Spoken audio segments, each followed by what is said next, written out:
حضرت امام حسین کی پیدائش سے لے کر شہادت عظمیٰ تک آپ کے فضائل میں بہت سی حدیثیں موجود ہیں۔ آپ کی ولادت سے لے کر شہادت تک کے واقعات کو پڑھ کر انسانی عقل دنگ رہ جاتی ہے۔ آپ کے بچپن کے واقعات بھی بہت پیارے ہیں، تو چلیے جن کو احادیث کی روشنی میں ہم دیکھتے ہیں۔ حضرت امام حسین نبی رحمت صلی اللہ علیہ وسلم کے چھوٹے نواسے اور حضرت علی ابن ابی طالب اور حضرت فاطمہ کے چھوٹے بیٹے تھے۔ حضرت سیدنا حسین کی ولادت بسعادت بتاریخ 5 شعبان المعظم سن 4 ہجری مدینہ منورہ میں ہوئی۔ آپ کی ولادت کی خبر پر حضور نبی کریم صلی اللہ علیہ وسلم نے خوشی کا اظہار فرمایا اور خبر کے سنتے ہی سیدہ فاطمہ کے گھر میں تشریف لے گئے۔ سیدہ اسماء بنت امیس نے آپ کو کپڑے میں لپیٹ کر نبی کریم صلی اللہ علیہ وسلم کی خدمت میں پیش کیا۔ حضور نبی کریم صلی اللہ علیہ وسلم نے بکمال محبت و شفقت آپ کو اپنی آغوش رحمت میں لے لیا، دائیں کان میں اذان کہی، برکت کے لیے اپنی لسان مبارک آپ کے منہ میں ڈالی، پھر خرما چبا کر اس کی گھٹی دی اور نام حضرت سیدنا حسین رکھا۔ حضور نبی کریم صلی اللہ علیہ وسلم نے آپ کے سر کے بال ترشوائے اور اس کو ہم وزن چاندی صدقہ فرمائی۔ 7ویں دن 2 مینڈے ذبح کر کے عقیقہ فرمایا اور ایک روایت کے مطابق اسی روز آپ کا ختنہ بھی فرمایا۔ حضرت حسین بہت خوبصورت تھے، شکل و صورت میں اپنے نانا مکرم حضور نبی کریم صلی اللہ علیہ وسلم سے مشابہت رکھتے تھے۔ آقا نامدار محمد مصطفیٰ صلی اللہ علیہ وسلم کی گود میں آپ کی پرورش ہوئی۔ آپ کی نگرانی میں جو بچہ پلے گا بڑھے گا، اس کی تربیت کے کیا کہنے۔ آپ نے مارکہ عظیم حق و باطل میں فرق کرنے والی جنگ کربلا کے دن کے لیے حضرت امام حسین کی خود تربیت فرمائی تھی۔ حضرت محمد مصطفیٰ صلی اللہ علیہ وسلم اپنے دونوں نواسوں کے ساتھ بہت محبت فرماتے، سینہ مبارک پر بٹھاتے، کاندھوں پر چڑھاتے اور مسلمانوں کو تاکید فرماتے کہ ان سے محبت رکھو۔ لیکن چھوٹے نواسے حضرت امام حسین کے ساتھ آپ کی محبت کا کچھ خاص امتیاز تھا۔ نبی کریم صلی اللہ علیہ وسلم ارشاد فرماتے ہیں کہ جس نے حسین سے محبت کی اس نے اللہ تعالیٰ سے محبت کی۔ اسی طرح ایک روایت میں حضرت ابو جعفر رضی اللہ تعالیٰ عنہ سے مروی ہے کہ ایک مرتبہ حضور نبی کریم صلی اللہ علیہ وسلم انصار کی ایک مجلس سے گزرے، اس حال میں کہ آپ صلی اللہ علیہ وسلم دونوں شہزادوں کو اپنے کندھوں پر اٹھائے ہوئے تھے۔ صحابہ کرام نے عرض کیا کہ کتنی اچھی سواری ہے، تو آپ صلی اللہ علیہ وسلم نے ارشاد فرمایا کہ دونوں سوار بھی کتنے اچھے ہیں۔ اسی طرح آپ صلی اللہ علیہ وسلم نے ارشاد فرمایا کہ یہ دونوں یعنی حسن حسین تو میرے دنیا میں پھول ہیں۔ اور ایک دفعہ آپ صلی اللہ علیہ وسلم حضرت فاطمہ الزہرا کے گھر کے قریب سے گزر رہے تھے کہ آپ کے پردہ گوش میں حضرت سیدنا حسین کے رونے کی آواز پڑی، تو سیدہ فاطمہ الزہرا سے فرمایا کیا تو نہیں جانتی کہ اس کے رونے سے مجھے تکلیف ہوتی ہے؟ پھر آپ نے آگے بڑھ کر سیدنا حسین کو اٹھا لیا، پیار کیا اور جب تک وہ خاموش نہ ہوئے گھر سے باہر نہیں نکلے۔ حضور صلی اللہ علیہ وسلم ان کو دیکھنے کو اکثر بےتاب رہتے، فاطمہ الزہرا کے گھر جا کر دیکھتے یا انہیں اپنے پاس منگوا لیتے۔ کہیں گلی کوچے میں کھیلتا دیکھتے تو خوشی سے پھولے نہیں سماتے تھے، فوراً اٹھا لیتے، سر منہ چومتے، پیار کرتے، سینے سے لگاتے اور دعائیں دیتے۔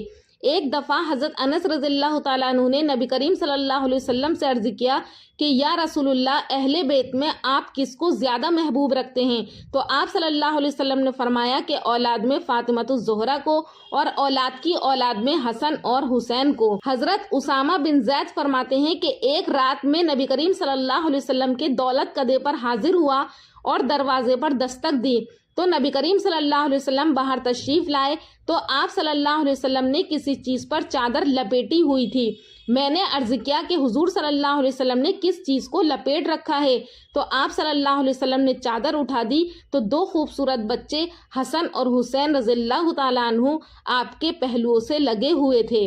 حضور صلی اللہ علیہ وسلم نے فرمایا کہ اے اسامہ، یہ دونوں میرے بیٹے ہیں، میری بیٹی کے بیٹے ہیں، میرے دوست امیر المومنین حضرت علی کے بیٹے ہیں، جو ان سے محبت کرے میں بھی اس سے محبت کرتا ہوں۔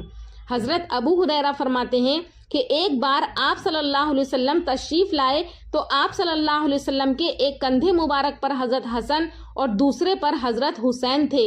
آپ صلی اللہ علیہ وسلم باری باری دونوں کے بوسے لیتے تھے۔ جب آپ صلی اللہ علیہ وسلم ہمارے نزدیک تشریف لائے تو فرمایا کہ جو ان دونوں کو دوست رکھے وہ میرا دوست ہے، اور جو ان سے دشمنی کرے وہ میرا دشمن ہے۔ حضرات حسنین کریمین آپ صلی اللہ علیہ وسلم سے بے حد مانوس تھے۔ جب تک اپنے نانا جان رسول معظم صلی اللہ علیہ وسلم کو دیکھ نہ لیتے چین نہیں پاتے۔ حضور نبی کریم صلی اللہ علیہ وسلم جہاں بھی ہوتے فوراً آپ کی خدمت میں پہنچ جاتے تھے۔ ایک جمعے کو حضور نبی کریم صلی اللہ علیہ وسلم خطبہ ارشاد فرما رہے تھے کہ حضرت حسن اور حضرت حسین بھی گرتے پڑتے مسجد میں آ پہنچے۔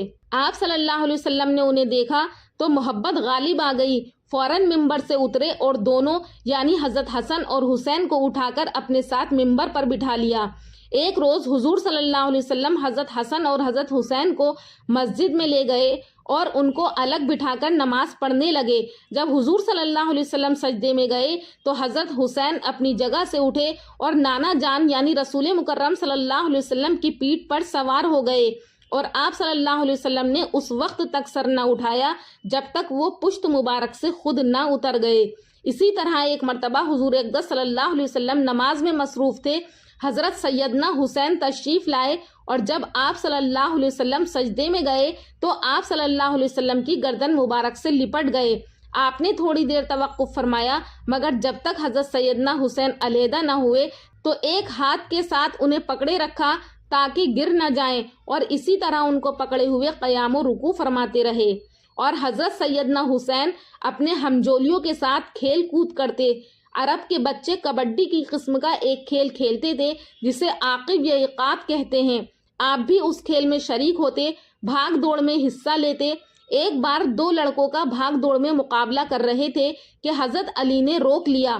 آپ نے عرض کی کہ ابا جان، آپ ہمیں اس لیے روک رہے ہیں کہ ہم اللہ کے سپاہی نہ بن سکیں۔ تو امیر المومنین حضرت علی مسکرا کر خاموش ہو گئے اور انہیں دوڑنے کی اجازت دے دی۔ اسی طرح آپ بچوں میں کھیل رہے تھے اور کشتی لڑنے کا مشغلہ ہو رہا تھا۔ آپ نے چند بچوں کو کئی دفعہ پچھاڑ دیا۔ حضرت صلی اللہ علیہ وسلم بھی یہ منظر دیکھ رہے تھے۔ جب کھیل ختم ہوا تو حضور صلی اللہ علیہ وسلم نے قریب جا کر حضرت حسین کو اٹھا لیا اور فرمایا کہ یہ شجاع ابن شجاع بہادر بیٹا ہوگا۔ الغرض حضرت حسین کے کھیل عام طور پر سپاہیانہ اور مجاہدانہ ہوا کرتے تھے، جس سے فوجی قوت اور مجاہدانہ جذبہ پیدا ہوتا تھا۔ آپ غلیل سے بھی نشانہ لگایا کرتے تھے، اور اسی مشغلے نے ذرا بڑے ہو کر آپ کو تیر اندازی کا ماہر بنا دیا۔ یہ بھی روایت ہے کہ حضرت حسین نے لکڑی کی ایک تلوار بنائی ہوئی تھی جس سے مشق کیا کرتے تھے، اور حق تو یہ ہے کہ حضرت حسین کی یہی وہ مشاغل تھے جنہیں اختیار کرنے سے آپ بڑے ہو کر مجاہد اعظم بنے، متعدد جنگوں میں بہادری سے لڑے، اور آخر میں میدان کربلا میں اپنی شمشیر جہانگیر کے جوہر دکھاتے ہوئے اپنے اعوان و انصار کے ہمراہ جام شہادت نوش فرما گئے۔ آپ نے 6 برس اپنے نانا رسول مکرم صلی اللہ علیہ وسلم کی گود پاک میں اخلاق و آداب کی تعلیم و تربیت حاصل فرمائی۔ کم عمری میں ہی بہت کچھ سیکھ لیا تھا، بچپن میں ہی ذہن رسائی پیدا ہو گئی تھی، قوت ادراک نے ترقی حاصل کر لی تھی، فہم و شعور کو فروغ نصیب ہو گیا تھا، حافظے میں تیزی پیدا ہوئی، اور جس بچے کو امت کا ہیرو بننا تھا قدرت نے بچپن سے ہی اس کو مصفہ اور مجلہ فرما دیا تھا۔ آپ کی والدہ ماجدہ خاتون جنت سیدہ فاطمۃ الزہرا چونکہ اپنے والد مکرم صلی اللہ علیہ وسلم سے پوری تربیت یافتہ تھیں، اس لیے انہوں نے بھی جہاں ممکن ہوا ان کی تعلیم و تربیت پر خوب دھیان فرمایا۔ یہ تعلیم و تربیت کا ہی نتیجہ تھا کہ اپنے بچپن میں ہی اخلاق و آداب کے ساتھ اپنے قول و فعل سے بڑی عمر کی لوگوں کی تعلیم و تربیت فرمائی اور امت کو دینی مسائل و احکامات سکھائے۔ چنانچہ ایک دفعہ کی بات ہے کہ حضرت حسن حسین نماز سے پہلے مسجد میں کھیل رہے تھے کہ ایک بوڑھا اعرابی آیا اور وضو کرنے بیٹھ گیا، اور وہ ابھی وضو کرنے کے مسنون طریقے سے واقف نہیں تھا۔ دونوں بھائیوں حضرت حسن اور حسین نے دیکھا کہ وہ بیچارہ غلط وضو کر رہا ہے، کبھی پاؤں پہ پانی ڈالتا ہے، کبھی چہرے پر چھینٹے مارتا ہے، تو انہوں نے اس کا مذاق اڑانے کی بجائے یہ کیا کہ اس کے قریب بیٹھ گئے۔ ایک نے دوسرے سے کہا کہ لو بھائی، میں وضو کرنے لگا ہوں، اگر کہیں غلطی ہو جائے تو بتا دینا۔ یہ کہہ کر وضو شروع کیا، اور وہی غلطی کر دی جو بوڑھا اعرابی کر رہا تھا۔ دوسرے بھائی نے روکا اور آگاہ کیا کہ یوں نہیں، یوں کرنا چاہیے۔ محترم ابا جان اسی طریقے سے وضو فرماتے ہیں۔ بوڑھے نے دیکھ کر اپنی غلطی کا ازالہ کر لیا اور درست طریقے سے اپنا وضو مکمل کر لیا، اور اس کو یہ خیال تک نہ آیا کہ یہ بچے مجھے تعلیم دے رہے ہیں۔ اسی طرح ایک مجلس میں حضرت علی مرتضیٰ وعظ فرما رہے تھے اور حضرت سیدنا حسین بھی وہیں تشریف رکھتے تھے۔ اس وقت آپ کا بچپن تھا، عمر مبارک 8 یا 9 سال کے قریب تھی۔ ایک سائل نے حضرت علی مرتضیٰ سے پوچھا کہ یہ تو بتائیے کہ از روئے شریعت سب سے زیادہ عقل مند کون ہے؟ حضرت حسین نے اپنے والد معظم کی طرف دیکھا اور عرض کیا کہ اگر بے ادبی نہ ہو اور آپ اجازت دیں تو اس کا جواب میں دے دوں۔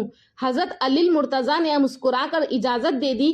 حضرت حسین نے اس سائل کو فرمایا کہ میرے نانا جان رسول مکرم صلی اللہ علیہ وسلم کی حدیث مبارکہ ہے کہ وہی شخص سب سے بڑھ کر دانا ہے جو اپنی زبان قابو میں رکھے اور بجز ذکر الہی اور اچھی بات کے اس کو نہ کرے۔ سبحان اللہ! آپ کے اس مدلل اور دانشمندانہ جواب سے سائل اور حاضرین مجلس بہت حیران ہوئے۔ حضرت علی نے حضرت حسین کو اپنے گلے سے لگا کر منہ چوم لیا۔ یہ تھا پاک تعلیم و تربیت کا پاک اثر جو کہ بچوں سے بچپن میں ہی دکھ رہا تھا۔ حضرت حسین کے بارے میں صراحتاً نبی کریم صلی اللہ علیہ وسلم نے فرما دیا تھا کہ اس کو میری قوم کے اوباش حاکم شہید کریں گے۔ یا پھر حضرت سلمہ رضی اللہ تعالیٰ عنہ سے فرماتے تھے کہ اے ام سلمہ، جب یہ مٹی خون میں بدل جائے تو سمجھ لینا کہ میرا لخت جگر شہید کیا جا چکا ہے۔ مسلمانوں کو چاہیے کہ آپ کے بچپن سے لے کر شہادت تک کے واقعات اپنے بچوں اور نئی نسلوں کو بتائیں تاکہ ان کے دلوں میں ایمانی حرارت پیدا ہو اور سچ اور حق پر چلنے کی ترغیب ملے۔ اللہ ہمیں شہیدان کربلا کی طرح سچ اور حق پر چلنے کی اور حضرت امام حسین رضی اللہ عنہ کی زندگی سے سبق حاصل کرنے والا بنائے۔ انشاءاللہ پھر ملاقات کروں گی ایک اور نئے ٹاپک کے ساتھ اگلی ویڈیو میں۔ تب تک کے لیے اللہ حافظ۔